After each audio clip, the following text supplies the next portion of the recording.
ನಮಸ್ತೆ ವೀಕ್ಷಕರೇ, welcome back to ವಿಘ್ನ ಕ್ರಿಯೇಷನ್. ನಾನಿವತ್ತು ಒಂದು ಸ್ಲ್ಯಾಂಟಿಂಗ್ ಆರ್ಚ್ ತೋರಿಸ್ತಾ ಇದ್ದೀನಿ. ಕಡಿಮೆ ಬೀಡ್ ಯೂಸ್ ಮಾಡಿಕೊಂಡು ಮಾಡಿರೋದು, ತುಂಬ ಚೆನ್ನಾಗಿ ಬಂದಿದೆ ನೋಡಿ. ಈಗ ಮೊದಲಿಗೆ ನಾನು 6 ಎಳೆ ದಾರ ತಗೊಂಡು ಬಟ್ಟೆಗೆ 2 ಸಲ ಸಿಂಗಲ್ ಕ್ರೋಶ ಮಾಡ್ಕೊಳ್ತಾ ಇದ್ದೀನಿ.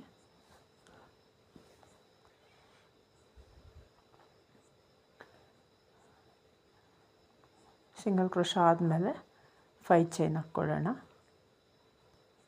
ತುಂಬ ಬೇಗ ಅಂದರೆ ತುಂಬ ಬೇಗ ಆಗುತ್ತೆ. ಬೇಸಿಕ್ಕು ಏನು ನಾವು ಬೇಬಿ ಕುಚ್ಚು ಹಾಕ್ತೀವಲ್ಲ ಅದಕ್ಕಿಂತ ಬೇಗ ಆಗುತ್ತೆ, ತುಂಬ ಚೆನ್ನಾಗೂ ಇರುತ್ತೆ ನೋಡೋಕ್ಕೆ. ನೋಡಿ, 5 ಚೈನ್ ಹಾಕ್ಕೊಂಡು ಎಲ್ಲಿಗೆ ಬರುತ್ತೋ ಅಲ್ಲಿಗೆ ಒಮ್ಮೆ ಸಿಂಗಲ್ ಕ್ರೋಶ ಮಾಡ್ಕೊಳ್ಳೋಣ. ಮತ್ತೆ ಒಂದು ಚೈನ್ ಹಾಕ್ಕೊಂಡು ಮತ್ತೊಂದು ಸಿಂಗಲ್ ಕ್ರೋಶ ಮಾಡ್ಕೊಳ್ಳೋಣ. ಇದು ಒಂದು ಸ್ವಲ್ಪ ಗ್ಯಾಪ್ ಜಾಸ್ತಿ ಬರಲಿ ಅಂತ ಮಾಡಿರೋದು, ಬೇಡ ಅಂದರೆ ಸ್ಕಿಪ್ ಮಾಡಿ ಒಂದೇ ಸಲ ಸಿಂಗಲ್ ಕ್ರೋಶ ಮಾಡ್ಕೊಳ್ಳಿ. ಈಗ ನೀವು ದಾರ ಮೇಲೆ ಮಾಡಿಕೊಂಡು ನೋಡಿ, ಒಂದು ಗೋಧಿ ಬೀಡು, ಒಂದು ಸ್ಮಾಲ್ ಬೀಡು ಫಸ್ಟ್ ಹಾಕ್ಕೊಂಡು ಗೋಧಿ ಬೀಡ್ ಮೇಲೆ ಹಾಕ್ಕೊಂಡ್ರೆ ನಾವೀಗ ದಾರಕ್ಕೆ ಇನ್ಸರ್ಟ್ ಮಾಡಿದಾಗ ಅದು ಉಲ್ಟಾ ಆಗುತ್ತೆ, ಅಂದರೆ ಗೋಧಿ ಬೀಡ್ ಕೆಳಗೆ ಹೋಗುತ್ತೆ, ಸ್ಮಾಲ್ ಬೀಡು ಮೇಲೆ ಬರುತ್ತೆ.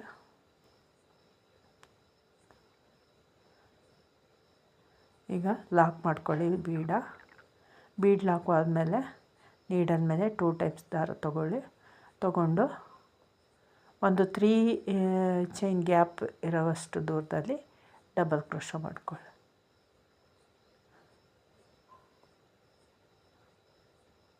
ನೀವು ಈ ಡಬಲ್ ಕ್ರೋಶ ಮಾಡ್ತಿರಲ್ಲ, ಇದ್ರ ಲೆಂತ್ ಎಷ್ಟಿರುತ್ತೋ ಅಷ್ಟು ನಿಮಗೆ ನೆಕ್ಸ್ಟ್ ಆರ್ಚಲ್ಲಿ ಡಬಲ್ ಕ್ರೋಶ ಬರುತ್ತೆ. ಅಂದರೆ ಟ್ರಿಬಲ್ ಕ್ರೋಶ ಮಾಡ್ಕೊಳ್ತಿರಲ್ಲ, ಇದರ ಲೆಂತ್ ಎಷ್ಟಿರುತ್ತೋ ಅಷ್ಟು ಡಬಲ್ ಕ್ರೋಶ ಕಂಬಗಳು ಬರ್ತವೆ. ಈಗ ನೋಡಿ, 2 ಚೈನ್ ಹಾಕ್ಕೊಳ್ಳಿ. 2 ಚೈನ್ ಹಾಕ್ಕೊಂಡು ನಾವು ಆಲ್ರೆಡಿ ಕೆಳಗಡೆ ಹಾಕಿದ್ವಲ್ಲ ಈಗ ಬೀಡು, ಸ್ಮಾಲ್ ಬೀಡು, ಸೇಮ್ ಬೀಡನ್ನು ಮತ್ತೆ ಹಾಕ್ಕೊಂಡು ನೀಡಲ್ ಮೇಲೆ ದಾರ ತಗೊಂಡು ಟ್ರಿಬಲ್ ಕ್ರೋಶ ಮಾಡಿದ್ದೀವಲ್ಲ ಅದರೊಳಗಡೆ ಡಬಲ್ ಕ್ರೋಶ ಮಾಡ್ಕೊಳ್ಳೋಣ.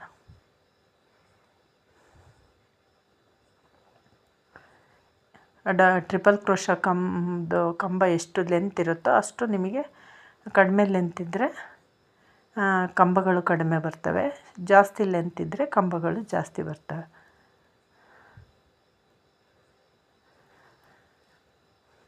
ಡಬಲ್ ಕ್ರೋಶ ಮಾಡ್ಕೊಳ್ತೀವಲ್ಲ, ಇದು ಈವನ್ ಆಗಿದ್ದರೆ ಆರ್ಚ್ ಫಿನಿಶಿಂಗ್ ನೀಟಾಗಿ ಕಾಣುತ್ತೆ.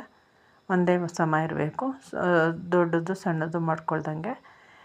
ನಿಮಗೆ ಬೇಕು ಅಂದರೆ ದೊಡ್ಡ ಲೆಂತಿಯಾಗಿ ಮಾಡಿದರೆ ಎಲ್ಲವೂ ಲೆಂತಿಯಾಗೆ ಮಾಡಿ, ಇಲ್ಲ ಚಿಕ್ಕದಾಗಿ ಮಾಡಿದರೆ ಎಲ್ಲದನ್ನು ಚಿಕ್ಕದಾಗೆ ಮಾಡಿ, ಆವಾಗ ನೋಡೋಕ್ಕೆ ಲುಕ್ ಅನಿಸುತ್ತೆ.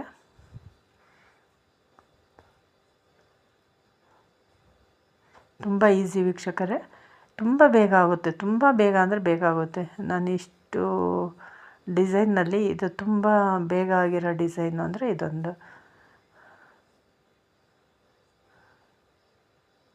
ಏನೂ ಇಲ್ಲ, ಡಬಲ್ ಕ್ರೋಶ ಕಂಬಗಳನ್ನ ಮಾಡ್ತಾ ಹೋಗೋದು ಅಷ್ಟೆ. ಒಂದೇ ಸ್ಟೆಪ್ಪಲ್ಲಿ ನಮಗೆ ಬ್ಯೂಟಿಫುಲ್ ಆಗಿರೋಂತಹ ಆರ್ಚ್ ರೆಡಿ ಆಗುತ್ತೆ. ಮತ್ತು ಇದನ್ನು ಮೈಸೂರು ಸಿಲ್ಕ್ ಸೀರೆ, ಕಾಟನ್ ಸೀರೆಗಳಿಗೆ ಹಾಕ್ಕೋಬೋದು. ನೋಡಿ, ಈಗ ನಾನು ಇದಕ್ಕೆ ಇಷ್ಟು ಗ್ಯಾಪಲ್ಲಿ 12 ಡಬಲ್ ಕ್ರೋಶ ಕಂಬಗಳನ್ನ ಹಾಕ್ಕೊಂಡಿದ್ದೀನಿ. ಹಾಕ್ಕೊಂಡು ಈಗ ಎಲ್ಲಿಗೆ ಬರುತ್ತೋ ಅಲ್ಲಿಗೆ ಕರೆಕ್ಟಾಗಿ ಒಂದು ಸಿಂಗಲ್ ಕ್ರೋಶ ಮಾಡ್ಕೊಳ್ಳೋಣ.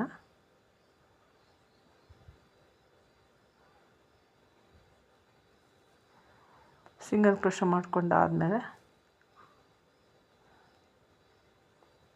ನೋಡಿ, ಬೀಡು ಸ್ಮಾಲ್ ಬೀಡ್ 2 ಒಂದ್ರ ಪಕ್ಕ ಒಂದು ಬಂದಿದ್ದಾವೆ, ಗೋಧಿ ಬೀಡು ಸೈಡಿಗೆ ಬಂದಿದೆ. ಈಗ ಪಕ್ಕದಲ್ಲಿ ಇನ್ನೊಂದು ಸಿಂಗಲ್ ಕ್ರೋಶ ಮಾಡ್ಕೊಳ್ಳೋಣ ಬೇಕು ಅಂದರೆ. ಯಾಕೆ ಅಂದರೆ ಅದು ಕುಚ್ಚು ಬರುತ್ತಲ್ಲ, ಕುಚ್ಚು ಒಂದು ಸ್ವಲ್ಪ ಗ್ಯಾಪ್ ಬರಲಿ ಆರ್ಚಿಗೂ ಕುಚ್ಚಿಗೂ ಅಂತ. ನಿಮಗೆ ಬೇಡ ಅಂದರೆ ಒಂದೇ ಟೈಮ್ ಸಿಂಗಲ್ ಕ್ರೋಶ ಮಾಡ್ಕೊಳ್ಳಿ. ಮತ್ತು ಈಗ 5 ಚೈನ್ ಹಾಕ್ಕೊಳ್ಳೋಣ. 5 ಚೈನ್ ಹಾಕ್ಕೊಂಡು ಒಂದು ಸಿಂಗಲ್ ಕ್ರೋಶ ಮಾಡಿಕೊಂಡು ದಾರ ಮೇಲೆ ಮಾಡಿಕೊಂಡು ಬೀಡ್ ಹಾಕ್ಕೊಳ್ಳೋಣ. ಒಂದು ಗೋಧಿ ಬೀಡು, ಒಂದು ರೌಂಡ್ ಬೀಡ್ ಮೇಲೆ ಬರೋ ರೀತಿ ಹಾಕ್ಕೊಳ್ಳಿ. ಈಗ ಮತ್ತೆ ನೀಡಲ್ ಮೇಲೆ 2 ಸಲ ದಾರ ತಗೊಂಡು ಒಂದು 3 ಚೈನ್ ಗ್ಯಾಪ್ ಅಷ್ಟು ದೂರದಲ್ಲಿ ಟ್ರಿಪಲ್ ಕ್ರೋಶ ಮಾಡ್ಕೊಳ್ಳಿ.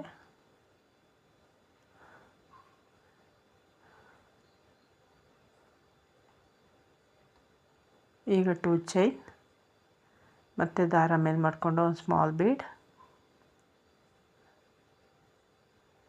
ಈಗ ಬೀಡ್ ಮೇಲೆ ನೀಡಲ್ ಮೇಲೆ ದಾರ ತಗೊಂಡು ಟ್ರಿಪಲ್ ಕ್ರೋಶದೊಳಗಡೆ ಕಂಬಗಳನ್ನು ಮಾಡ್ತಾ ಹೋಗೋಣ, ಡಬಲ್ ಕ್ರೋಶ ಕಂಬಗಳನ್ನು. ನೋಡಿ ಎಷ್ಟು ಈಸಿ, ಎಷ್ಟು ಬೇಗ ಆಗುತ್ತೆ ವೀಕ್ಷಕರೇ.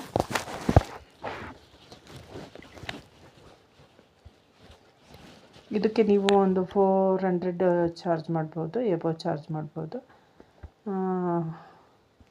ಬೇಗ ಆಗುತ್ತೆ, ಹಂಗಾಗಿ ಇದಕ್ಕೆ ಬಟ್ ಗ್ರ್ಯಾಂಡ್ ಲುಕ್ ಕೊಡುತ್ತೆ ಅಂದ್ರೂ ತುಂಬ ಬೇಗ ಆಗುತ್ತಲ್ಲ, ಸೊ ಹಂಗಾಗಿ ಒಂದು 400 ಚಾರ್ಜ್ ಮಾಡ್ಬೋದು.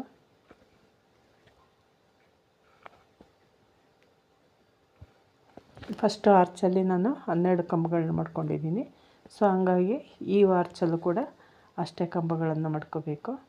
ಜಾಸ್ತಿ ಕಡಿಮೆ ಮಾಡಿಕೊಂಡ್ರೆ ಈವನ್ನಾಗಿ ಬರೋಲ್ಲ ಕಂಬಗಳು, ಆರ್ಚು ಒಂದೇ ಥರ ಕಾಣಲ್ಲ. ಸೊ ಹಂಗಾಗಿ ನಾವು ಫಸ್ಟ್ ಆರ್ಚಲ್ಲಿ ಎಷ್ಟು ಕಂಬಗಳನ್ನ ಮಾಡ್ಕೊಂಡಿದ್ದೀವೋ ಇಲ್ಲೂ ಕೂಡ ಅಷ್ಟೇ ಕಂಬಗಳನ್ನು ಮಾಡ್ತಾ ಹೋಗಬೇಕು.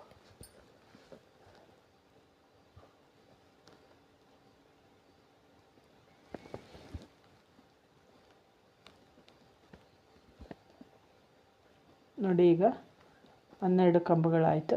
12 ಕಂಬಗಳಾದಮೇಲೆ ಎಲ್ಲಿಗೆ ಬರುತ್ತೋ ಅಲ್ಲಿಗೆ ಒಂದು ಸಿಂಗಲ್ ಕ್ರೋಶ ಮಾಡ್ಕೊಳ್ಳೋಣ. ಮತ್ತು ಒಂದು ಚೈನ್ ಹಾಕ್ಕೊಳ್ಳೋದು, ಒಂದು ಸಿಂಗಲ್ ಕ್ರೋಶ ಮಾಡ್ಕೊಳ್ಳೋದು, ನೆಕ್ಸ್ಟ್ 5 ಚೈನ್ ಹಾಕ್ಕೊಳ್ಳೋದು.